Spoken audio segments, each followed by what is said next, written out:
What's up, everybody? My name is Dell. This is Dell on Movies. Thanks for hanging out with me. If you've been here before, thanks for hanging out with me again. And this is another episode of Watch These Movies, where I just recommend some movies to you guys. And if you like that sort of thing, go ahead and like, comment, subscribe, do all those things, and we can chat about it after a little later on after you watch this. But let's go ahead and get into my recommendations today. As usual, I'm going to start kind of tame and work my way out to something a little more out there. We're going to start with Kubo and the Two Strings. This is a Leica movie. If you're familiar with Leica, they did Coraline and Paranorman. They just put out big 4K releases of that not too long ago. And for me, this one, it might be their best movie. It's right there with Coraline for me. In this case, is Kubo. Kubo is our main character, and he's kind of nice with the origami. He folds up the paper and they start telling fantastic stories pretty much on their own. Townspeople love to see him do it. One day, while doing this, he accidentally summons up an evil spirit. This evil spirit wants some revenge and forces Kubo to go on a quest to start getting that revenge for him. And it has to do with his father, who was a samurai, and that's not really spoiling anything, so don't worry about that. But it's a fantastic movie. If you saw Raya and the Last Dragon, it shares some DNA with that movie, and it came out a few years before that. This one's back in 2016. So yeah, my next movie is a musical from 1992, and I'm not the biggest musical guy. I'm not the biggest fan of musicals, though I like them better than I'll let on at times. But this one comes from 92. It's a drama.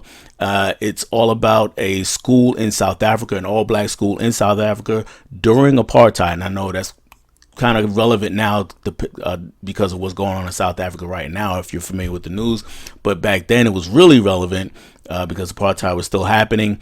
And in this case, Whoopi Goldberg plays the teacher in the school. The name of the movie is Sarafina. Whoopi's character has taken upon herself to teach her students some of the things that the government doesn't want them to know. And as you might imagine, this causes lots of friction and conflict, and her students kind of have her back on. They have her back on this, not kind of. They have her back on this. Sarafina, the main character, is one of these students. And we follow the events of what happens with this school. And like I said, it is a musical, but it is a drama, so it's not one that's just going to be overly silly. But definitely check it out if you're not familiar with it. Hopefully one of these days it gets upgraded from that DVD that I showed to at least to Blu-ray, but we'll see how it goes. Next movie, I'm sure there is a Blu-ray out there of it. I just don't have it. I have a DVD. It's a lot more well known, but not as talked about as much because the lead actor, his career, the rest of his career has overshadowed this movie. He's a lot more popular, a lot more known for other movies. And it's also a movie that it's almost 50 years old now, so it's just not as many people who are movie buffs now that are coming up. The younger guys have not seen this one, and it is Serpico. Go ahead and definitely check this one out if you like crime dramas. And it's not really a full crime drama. What's happening here is it's based on a true story. He plays I think his name is Frank. The first name is Frank, but Serpico is Officer Serpico. He's in a precinct in New York City, and it's pretty corrupt. Pretty much everybody in the precinct is on the take, and this is his basically story of trying to clean it up. And like I said, it's based on a true story, so it definitely deserves to be seen, and Pacino gives one of his better performances.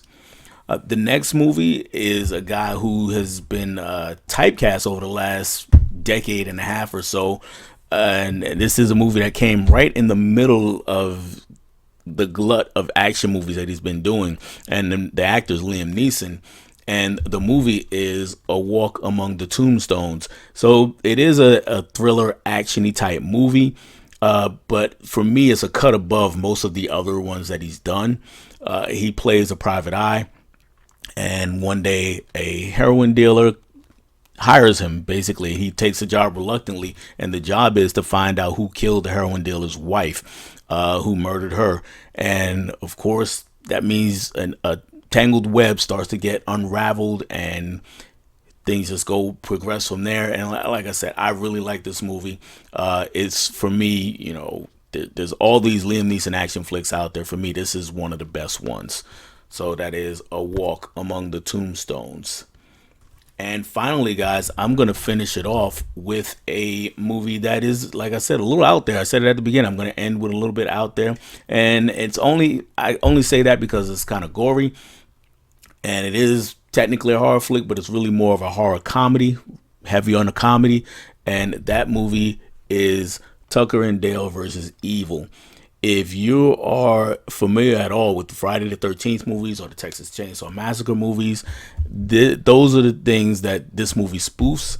Tucker and Dale, they're just a couple of hillbillies, live out in the middle of nowhere. They're trying to fix up this cabin to use as their vacation home. And in a cabin not too far away from him, basically right across the little lake that they're at, is a bunch of college kids who are on spring break, and they've got all these wild ideas in their head about Camp Crystal Lake, and there might have been a real serial killer in this area where they are. And the two things kind of collide, and of course a big accident happens, and there's lots of misunderstanding. It's a comedy of errors from there. One of the most hilarious horror movies out there. Very underrated, because if I talk to people who are not into horror movies, they have no idea about this movie. So yeah, even if you're not a horror fan, or you just want a good laugh, and you know the Friday the 13th movies, you know the Texas Chainsaw Massacre, you're familiar with the flaws and the shortcomings of those movies, this is the one to watch. Tucker and Dale versus Evil. So that's 5 movies, guys. That's all I have for you on this one. Like I said at the beginning, like, comment, subscribe. I love when you do the comment thing, especially because I like to have conversations with you about either the movies I recommend or something that you might recommend to me that I haven't seen. So yeah, let's get together down there. That's all I have for you on this video, guys. I'll catch you on the next one. Bye.